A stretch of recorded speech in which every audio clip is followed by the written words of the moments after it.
Hi guys, this is Teddy and welcome back to Slatecraft. This is episode 14, I think. Anyway, this is episode whatever number I just said, and we are currently stood on top of the wool farm sheep that we made on the last episode, and it looks pretty cool. Between episodes we got this thing finished. We also put some doors on the front of our house, build main storage system thing. And we put in a floor and a staircase, and we put in this thing over here. Now this is Silent Whisperer's storage machine. This is not just any old bunch of chests. This is a very complex redstone system. I am not going to get into how it works. If you want to find that out, check out Silent's video. I am not doing anything else with it. Also, we have started putting in the next floor up here, and we have got a couple of ideas for builds to go in the locations we've already set out as well. Now, one of these things I want to build is a gold farm. Now, the thing about the gold farm is it can't be low down, can't be too close to the ground. We've got to eliminate spawns low to the ground. I also don't want it too close to my base, simply because of lag reasons.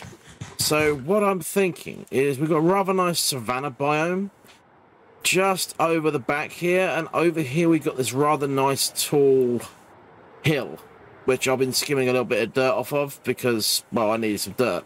And I think this is probably a good spot to put our gold farm on. Now, we're going to have to elevate it again above this, so it's going to be way up there where the sun is, but it's going to be cool. So we're going to do that later in the episode, but first, I am going to give you guys a little bit of a time lapse of me getting the roads in around this area. I've obviously been doing a bit of landscaping as well. I need to finish landscaping around over behind my main build and get that all set out because it's ugly right now, guys. We don't want it ugly, and there's a hole there as well. But yeah, we're going to get the roads in. Probably have to move our horse again because I don't know where to put him. That's the problem. I put him at the pandas. That could be a good spot for a horse to be, over at the pandas. But yeah, I'm going to get stuff and things done. I'm going to time lapse, and I will come back to you guys after the time lapse.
Okay.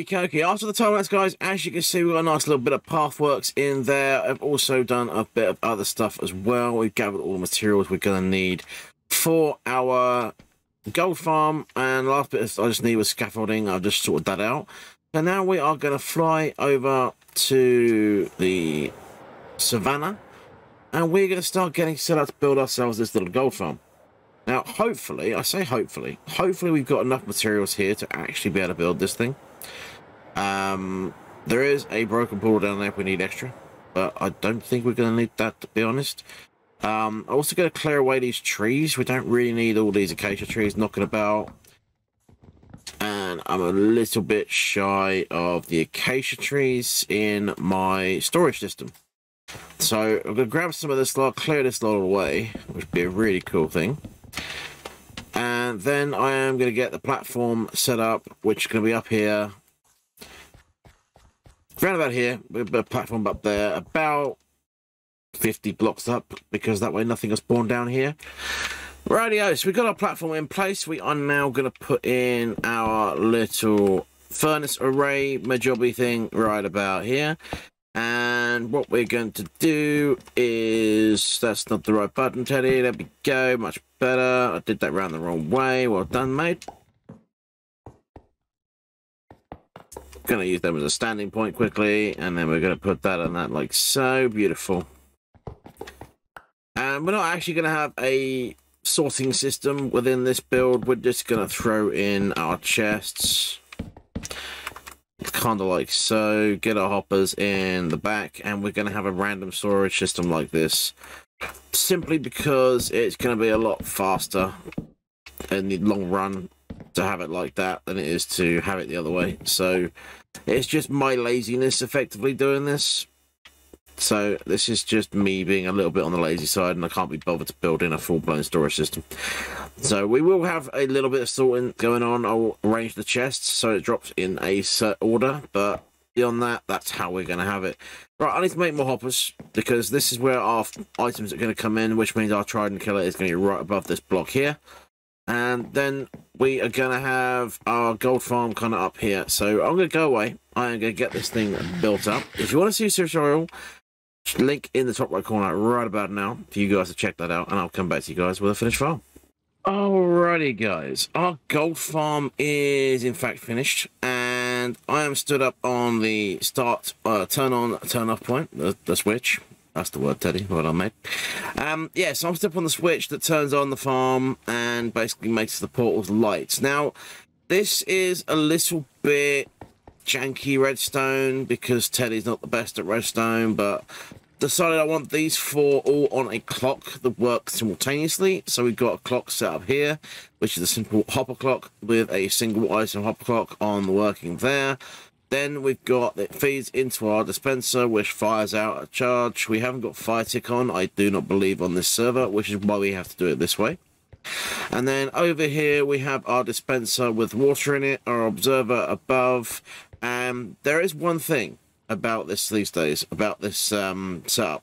You'll notice I've got a pulse extender attached to this. Now, the very good reason for this, guys, is observers no longer recognize the breaking of a portal.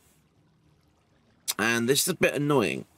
So what you have to do is, have your observer here, you got redstone on top of this, and that block is powering the dispenser the first time to put the water out onto the portal frame, breaking the portal.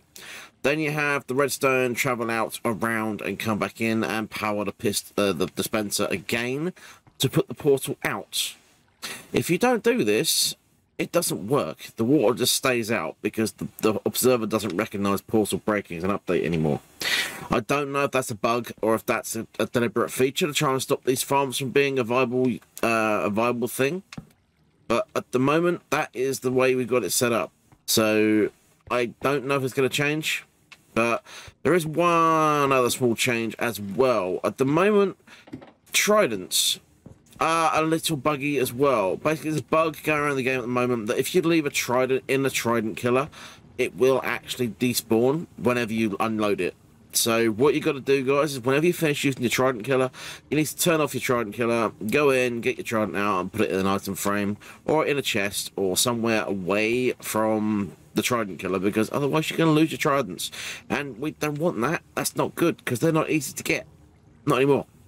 So I've already lost like 5 as well, from not knowing this. And just like, oh, it's disappeared, get another one. Oh, disappeared, get another one. Teddy not smart. Just saying. Anyway.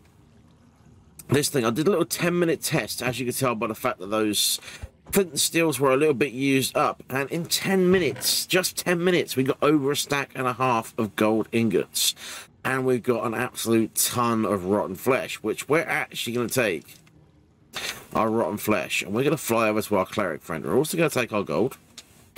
And we're going to fly home. And we are going to do stuff and things with all this lot. And I had to put in an extra furnace as well. We got 2 blast furnaces now instead of 1, because this thing is so fast that I had 2 double chests of swords backed up here, and this thing was not smelting fast enough even with 1 blast furnace. So yeah, we're gonna go over now anyway, and we're gonna go trade with our cleric, get rid of all our rotten flesh, and then we'll move on to our next project. Alrighty, just quick before we get into our next project, guys, there is a small change with the raid farm design as well. Basically, I've already explained the Trident Killer thing. Now, with the raid farm, I've had to move the lava blade up to the top of the farm, up to the top of the chute, simply because the Ravagers, for some reason at the moment, are not falling into a 2x2 hole. And there's no 3x3 Trident Killer existence right now, so we're going to have to do it this way, and basically remove the Ravagers before they drop into the farm. Basically, which is not actually a bad thing. It means you've got no chance at all of Ravagers spawning and then breaking through into the player area. So ideally, you don't really need the collar anymore around the bottom, but just in case they fix it, I would leave the collar in place for now. But yeah, that is a thing you have to do now, is to have that lava blade there for Ravagers. It also means that the golems will die there instead of dropping down into the farm. So again, another bonus. Just have to remember, guys, that if you still got the lava blade down below, you get rid of it. So this lava blade down here in the dispenser, it needs to be put away, because otherwise all your iron is just going to drop in through the lava and burn away, and we don't want to see that happening. Anyway, next project. And for our next project, guys, we are going to be building ourselves a bamboo farm. Now, we've already got ourselves a string farm, so we can get ourselves many scaffolding, and then we can make fuel, which is the whole idea behind having a bamboo farm. So that is what we're going to be doing next, and we are going to be building it. Over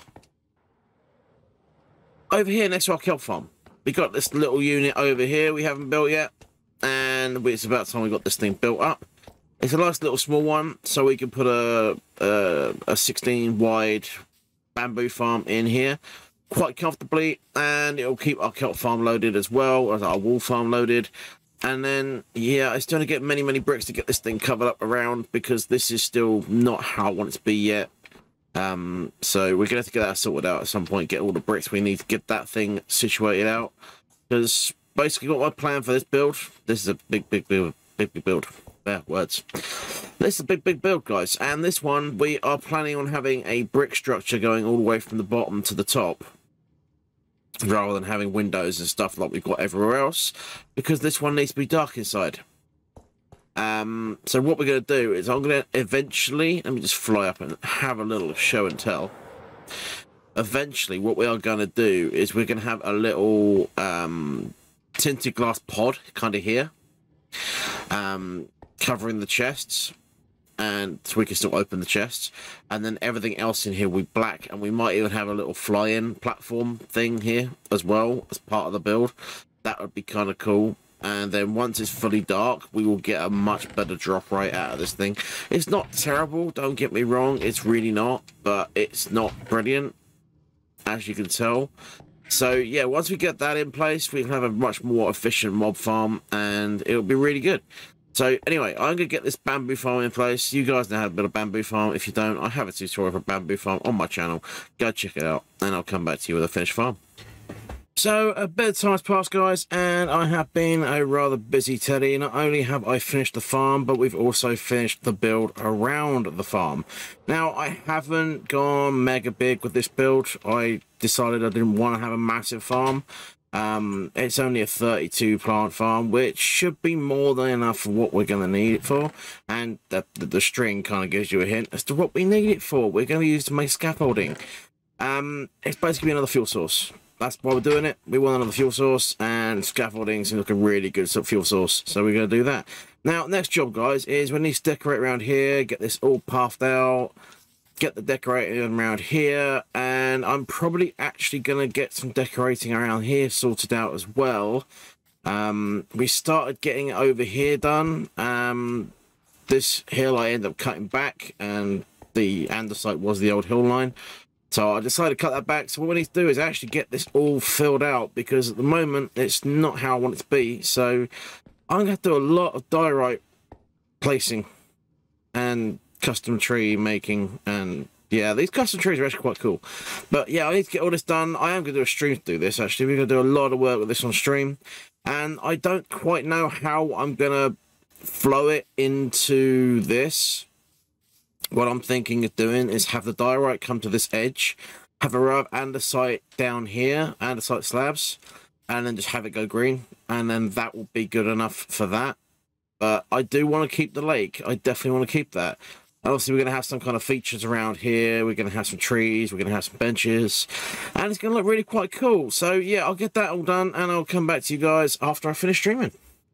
Okay, guys, time's passed and I've been a rather busy Teddy. I have got a lot done. Pathworks over here is pretty much fully in place. I haven't got as far as decorating this end yet, but I have been busy. This tree needs to be sculpted slightly. It's not quite how I want it to look. I want it to look more like this bad boy over here that I've already sculpted. And as we head this way, you can see I have been rather busy. This is why that end is not finished, because this end is pretty much there. It's not completely there. We've got a load of our little mini azalea bushes in place. We've got glowberries hanging all over the place. We've even got moss and azalea trees with glowberries hanging off the azalea trees. I'm trying to do lighting. I'm trying to do it naturally. I'm going to get a load of flowers and put a lot of flowers over here as well. Basically what we're aiming for eventually is to have it like we've got over in front of this thing over here, with a few flowers knocking about, trees, all that good stuff. We're going to have a couple of water features. We're going to have one here. We're going to have one over there. We're also going to have a campsite type thing over there as well, a campfire, because I think that's going to look really quite cool. Basically the whole melding in of having, I haven't put any of these in yet either. I need to put some of those in as well. Oh, hi Johnny. Nice to meet you, buddy. What you want? Ping. Oh, thank you very much. Very kind of you. I don't need it. Anyway, while we're getting distracted away from Johnny's and stuff like that, you can see over here I went along and I just bone milled the hell out of it, and it's not been tidied up yet. I need to come along here and tidy this all up as well, because this is just a mess right now. I need to get hidden lighting in and all that, so it's going to take me a while to get this done. I do that side as well, and eventually around the whole outside edge of everything is going to be like this, but not so straggly. It's going to be like over this side, but like tidier. It's going to be like this here, basically. It's going to have a few of these in. It's going to have flowers. It's going to have moss. It's going to just be quite nice, tidy, hopefully quite good looking, and that's how we're going to hopefully have it. So it's going to be a lot more work, guys. I'm running out of time. The update is coming. I don't know when, but it is coming. And I don't think I'm going to get all the plans I had for this done. But we are going to try to get as much in as we can. Now, between episodes, I'm going to do some more work getting more of this decorating done. Get this tree removed here. Get the decorating stretched all the way over here. I'm probably going to have a massive, I don't know what, something over here. Probably another massive campfire and some water feature and the moss. And I don't know. We'll figure something out for this area. I don't know what yet. But I do feel like we should incorporate that area into our build. Anyway, I've run out of time. It is time for me to end, guys. I hope you've enjoyed the episode. If you have enjoyed the episode, hit that like button. If you really loved it, hit subscribe. And don't forget, guys, if you want to keep up with what's going on, I have got links to my other social medias down in the description below. So thanks so much for coming, guys, and I'll see you next time. Bye-bye for now.